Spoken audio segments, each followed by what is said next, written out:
All right, so there's a deal in place for Vergil Ortiz. Oh, that's good. Now, Oscar was on board. Eric Gomez was on board. The Zone was on board. Boots signed an extension with Matchroom that had Vergil Ortiz in the contract.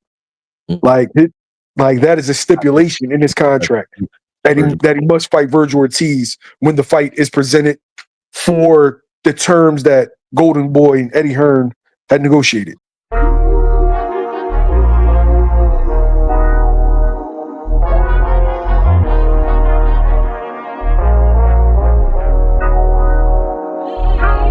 What do you think is next? And I know I'm not talking about what have you heard or what do you know. I mean, what do you think is next in your opinion that would be an impactful fight for him that kind of silences all these narratives that he has going on around here? Because I think a lot of people give Boots a name of, oh, you know, he hasn't fought this guy, that guy, but they don't realize like it's very difficult to get people to accept a fight with a guy that they know is this dangerous. At a certain price point, they, you know, unless it's a turkey a la Sheik type of card, there's not too many people that are fighting Boots at this stage unless it's really a lot of cards on the table. And you know, these guys are still maturing in regards to, you know, their draw power and what they're doing. So, who do you see being a guy that Boots could fight, whether it's in Riyadh season or, you know, with just Matchroom by itself, that would shut these people up? In your opinion? All right, I'm gonna give you what I heard. And the funny thing is, I'm going live in a little bit. I'm going live in a little bit on my channel because I wanted to touch on this, but I'll tap in first with you.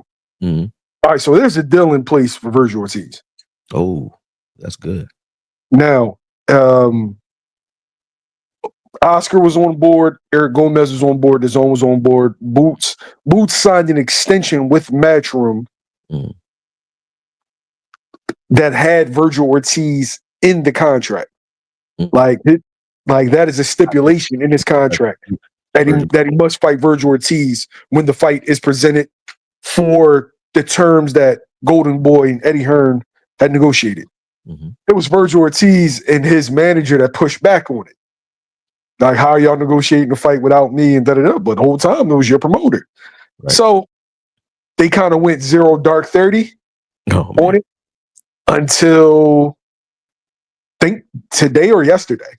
Golden Boy reached back out to Eddie and said, first quarter of next year, we got to fight. We want it. Robert Garcia, who was one of the guys that pushed back on it, said in 2026, that fight is happening. So it's either two things. You got a Bass Baru. Go ahead. I said, you just made me happy with that. Go ahead. Yeah, you got a Bass Baru who Boots is, if Boots is successful, he'll be the WBA interim. And he'll be the number one contender for Bass Baru. He was just upgraded. He was just the interim when Crawford vacated. So it'll be a Bass Baru and Vergil later if they want to do like the Cinco de Mayo. You know how that works. The business of it. Or it'll be Vergil, then a Bass Baru.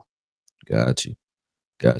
So when you look at it, because we've been waiting for that fight for a while, so Ortiz versus Boots. When you look at that matchup, what are some of the things that intrigue you about that matchup? Like, why is it that everyone wants this fight? And why is it that, you know, when these two collide, people think it's going to be fireworks in this way? Like, and I don't mean from a technical standpoint. I mean, just overall energetically, narrative wise, like what has been going on as far as the chatter between the two and behind the scenes? Like, what is it that makes it so that these two are on a, you know, crash course towards each other, or have been for so long at this point? Boxing is about generations. And you had the Crawford, Spence, Thurman, Danny Garcia generation. Right. And then, you know, as boxing fans, we start to look down, okay, who's next? And then you see Vergil Ortiz making news for Golden Boy. Boots was the last puppy to the bowl. It was, I know you're going to remember this, Rashidi Ellis. Yeah. Connor Ben. Yep. Vergil Ortiz, Alexis Roca, Jesus Ramos, Xander Zayas. These are all people on major promotions. Boots was a club show fighter. He had a mid-tier promoter in Cameron Duncan who kept him really active, but he was on the Chitlin circuit. Then he gets to deal with Showtime and start, fighting on Showbox, and then that's when the world started. Got a whiff of him. You think it was the Roman Vila fight that kind of really made people realize his skill set? Like what fight was it? Sergey Lipinets, or like who was it that he dismantled that made people say, who is this kid? Because I've been screaming his name for a while too. Yeah. And I think I used to say it, people were like, well, who the hell is that? Or what? Not even just that, but why do you think he's that? You know what I mean? People would doubt what I'm saying. And I think like recently, within the last year or two, people who've been watching my channel for almost 10 years now start coming back like, I remember you bringing up this guy, Jaron Boots. And it was right. Though. Yeah. All of those guys were ahead of him because they were signed to big promoters, so they're on TV. Right. It first started with a viral clip of him pausing doing this after a guy missed a punch. It started with that, but then it was just him being flashy. Right. Oh, he's flashy. Oh, he's flashy, but he can't take a punch. You know what they do with black fighters. He can't take a punch, right. Or he's a runner. He's feather fisted. Right. So then you get in the Sergey Lipinets, the Thomas Delormes, the Castillo Claytons, and now he's sending guys to bed. I feel like that's around the time where it started, where everybody started to take notice. Like, yo, Spencer Crawford, like, yeah, but I don't know. I think this kid can beat them, yo.